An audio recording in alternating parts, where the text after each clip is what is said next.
I'm sure at this point you guys have all seen quite a few streamers and other popular PvP players using the Defiance of Yasmin sniper rifle, and a lot of people have been comparing it to things like Beloved and Eye of Soul, and the main reasons for those comparisons is those were previously considered the best in slot weapons for the kinetic and energy slots. Another reason why they would both get compared is Eye of Soul has an adept variant and Beloved can be crafted. Now, there are other comparisons for them, such as their incredibly high aim assist factors, as well as the fact that they all have really good zoom, and that they all feel pretty snappy when you're ADSing just because of how good the perk combos on them are. However, Eye of Soul had its perk pool changed, and it can no longer roll snap opening. Additionally, Beloved got brought back in Season of the Haunted, which is one of the worst seasons that the game has seen, and very few people wanted to actually grind it out and make a crafted one.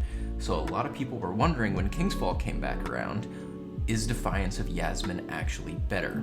And if so, should you go for the Adept or Harrowed version, or should you go for the crafted? And hopefully I'm gonna be able to put that to rest for you guys. I've used both of them quite a bit, and while I'm not the greatest sniper in the world, I did have a lot of fun. I had as much fun as you can have in Destiny 2 PvP at the moment using these guns. So if you were to get a regular, non-adept, non-crafted God roll Defiance of Yasmin, you would probably want to go for fluted with steady rounds or accurized if you really think you need the range, though I would recommend steady rounds if you're on M&K, just because the flinch changes have been really rough, and at least for me, I don't know how everybody else feels about them, but I feel like they were a bit much for people on M&K. If you're on controller, nothing's changed, and if you're on an LFR, nothing's changed and your parents still don't love you.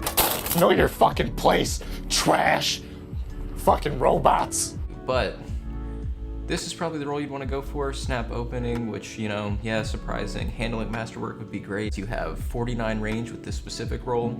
You can take that up to 64 range if you choose not to go for steady rounds. And then if you choose not to go for a handling masterwork, you can go all the way up to 74 range with 51 stability and 61 handling. All right, now for the Adept or Harrowed Defiance of Yasmin, you are definitely going to want to go for steady rounds, and the reason why is because you're going to want to put adept targeting on there for that extra aim assist. Reason being, that puts it at 78 aim assist. Alright, so this is the God roll normal non-adept Eye of Soul with its current perk pool. You'd probably want to go for fluted, steady rounds, and then in the first slot, since you cannot get snapshot, you're going to want to go for moving target, and in the second, yes, opening shot is better than snapshot sights, especially if you're a class that gets decent handling bonuses like Warlock or Hunter. Titans, you might want to go for moving target snapshot or even surplus snapshot, but I'd say this is still pretty nice. You definitely want to go for fluted and steady rounds on this though. With all of that, you will be sitting at around 45 range, 69 stability, 71 handling, 40 reload speed, and 68 aim assist. Now for the Adept Eye of Soul, this also gets to 78 aim assist, which is why many people considered it to be better than Beloved. Now Beloved does have one thing on the Defiance of Yasmin, and that's that it can get snapshot and quick draw. I know some people say that they think that Surplus is better than Snapshot since it did get nerfed. Some people say that they like moving target and Snapshot just like on Eye of Soul, or at least the old Eye of Soul roll, or they like Surplus and quick draw. But however you run it, you're basically going to be going for a ton of handling on this gun, and that's good. It does also have 68 aim assist, which does not end up competing with the other two as there is no adept version available. Even if you put targeting adjuster on, the most you're going to get is 73 aim assist. And while that's still pretty good, that's just not the best once you break it down. With the enhanced versions of these perks on, yes, your handling does go up to 77, which is pretty great. You can achieve this same effect with the Defiance of Yasmin just by running Ophidians or Dragon Shadow, which is pretty great. But additionally, you still don't have that aim assist that the other two have. If you do want to go for a Defiance of Yasmin crafted roll, this is probably what you're going to want to spec into. So if you look at the Defiance of Yasmin's crafted roll, once you get it finished, you'll have, I believe it gives you 2 extra stats in each slot outside of the one that you specifically spec into, which in this case is going to be handling. So you'll be sitting at 51 range, 73 stability, 73 handling, 44 reload speed, 75 aim assist, 11 airborne effectiveness, and the same 40 zoom.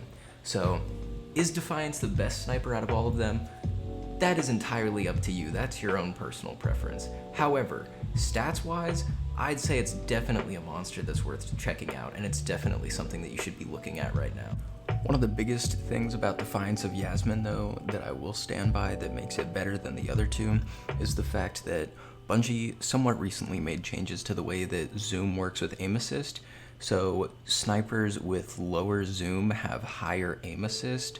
I don't really know all the technical stuff about it, but some of my friends reminded me of this yesterday while I was picking their brains, basically, for thoughts about stuff I should add to this video. And Defiance of Yasmin has lower zoom than Eye of Soul with the same aim assist as the Adept one. The Adept one has 78 aim assist with Adept targeting on it, and Herod Defiance of Yasmin also has 78 aim assist, but it has 5 less zoom. Now, I know some people don't like the scope on Defiance of Yasmin, which I guess is fine, but that's more aim assist than Beloved with the same zoom. So it completely outclasses Beloved, which I never thought I'd see happen. I've watched footage of Frostbolt playing with this thing in trials on maps that I didn't even realize you could run it on. It feels ridiculously snappy even when I'm playing on my Titan with Synthoceps. Now that could just be because I've been playing a lot of Modern Warfare 2 lately because I've wanted some PvP that actually feels like people are paying attention to it and putting time into it and listening to the player feedback, which I never thought I'd be saying that just an annual Call of Duty game feels better than Destiny at this point, especially considering the movement changes and how you can't slide or reload, cancel any of that stuff, but no. That's besides the point. This sniper is definitely worth using. I would highly recommend checking it out, and if you really want that extra aim assist, the Herod version is the way to go. But if you want handling, then you're going to want to go for the crafted one. I hope this helped you guys actually figure out what you want to do when you're building this gun, or if you're going for this gun at all even, but I've been putting this video off for a while, and so I am sorry for not having regularly scheduled uploads or anything. School's been kicking my ass. If you guys found this helpful though, and if you're looking for more videos like this, don't forget to leave a comment, like, subscribe, all that stuff, and I will catch you guys later.